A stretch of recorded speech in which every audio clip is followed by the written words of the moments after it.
और लखनऊ में सामने आए अग्निकांड को लेकर मुख्यमंत्री आवास में हाई लेवल मीटिंग की जा रही है। अग्निकांड के बाद सीएम योगी ने बड़ी बैठक बुलाई है। यहां सीएम योगी ने कल के सभी निर्धारित कार्यक्रमों को रद्द कर दिया है। लखनऊ अग्निकांड की जांच को लेकर एसआईटी भी गठित कर दी गई है, जहां अमृत, अभिजात और प्रवीण कुमार जांच में शामिल किए गए हैं। हाई लेवल बैठक के बाद यह बड़ा फैसला लिया गया है। 7 दिन में रिपोर्ट सौंपने के निर्देश दिए गए हैं। अग्निकांड मामले की विस्तृत जांच होगी। ज्यादा जानकारी के साथ सहयोगी जया जुड़ गई हैं। जया, देखिए, ये बड़ा ही दर्दनाक जो है अग्निकांड सामने आया, जिसके बाद हाई लेवल मीटिंग और अब एसआईटी गठित कर दी गई है। आगे किस तरह जांच आगे बढ़ेगी, जया?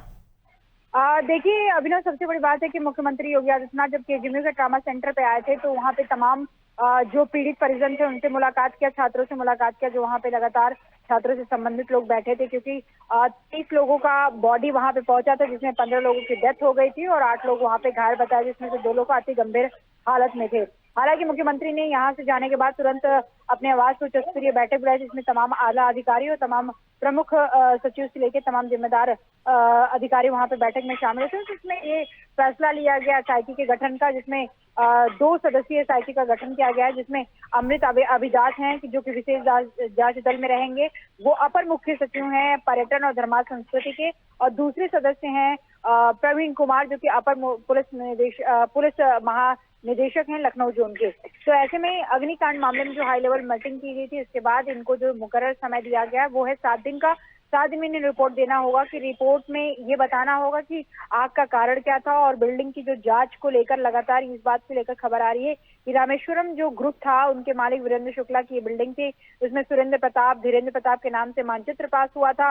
बिल्डिंग का जो आवासीय मानचित्र था वो भी पास होगा। नगर निगम में 2014 में कॉमर्शियल उसको बना दिया था, नगर निगम कॉमर्शियल वसूली भी की थी।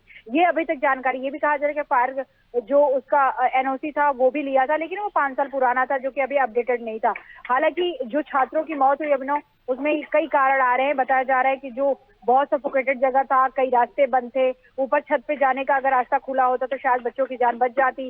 तमाम जो छात्र थे वहां से निकलने का कोई रास्ता नहीं था, शॉर्ट सर्किट हुआ, कुछ लोग कह रहे हैं इसी में फॉल्ट था, तुरंत वहां से लाइट पकड़ी और पूरी जगह पे आग लग गया। हालांकि इन तमाम घटना को लेकर लगातार जिस तरीके से लखनऊ में मैं कहूँ माहौल जो है, क्योंकि 15 बच्चों का डेथ होना, उसमें से तमाम जो लोग थे सबकी 30 साल से कम उम्र थी, किसी की 25 थी, किसी की 26 थी, किसी की 28 थी। तो इस तरीके की उम्र के लोगों का जो डेथ हुआ है वो कहीं ना कहीं आपने देखा कि उप मुख्यमंत्री ब्रजेश पाठक कैसे घटनास्थल पे गए।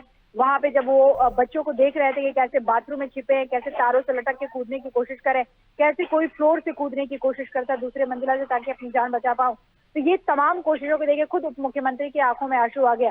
मुख्यमंत्री योगी आदित्यनाथ अलीगढ़ के दौरे पे, तो उस दौरे के बीच में उन्होंने बयान दिया कि बहुत ही हृदय विदायक घटना हुई है, उसके लेकर मैं माफी चाहता हूँ, मैं फिर से लखनऊ जा रहा हूँ, फिर दोबारा आपसे मिलूंगा। इस तरीके से खुद मुख्यमंत्री ने भावुकता के साथ वहां पे अपील किया था। हालांकि कल के दौरे को भी मुख्यमंत्री ने पूरा कैंसिल कर दिया। कुछ ही देर में राजनाथ सिंह, जो कि केजीएमयू पहुंचने वाले हैं, ट्रामा सेंटर में उन तमाम परिजनों से मुलाकात करेंगे, दुख व्यक्त करेंगे, शोक संवेदना व्यक्त करेंगे। उनसे मुलाकात करने के बाद मुख्यमंत्री से लेके प्रधानमंत्री ने भी इस पे शोक व्यक्त किया। मुख्यमंत्री ने जो परिजन है, पीड़ित परिजन जो मौत के बच्चे शिकार हो गए, उनको भी 5 लाख देने का ऐलान किया।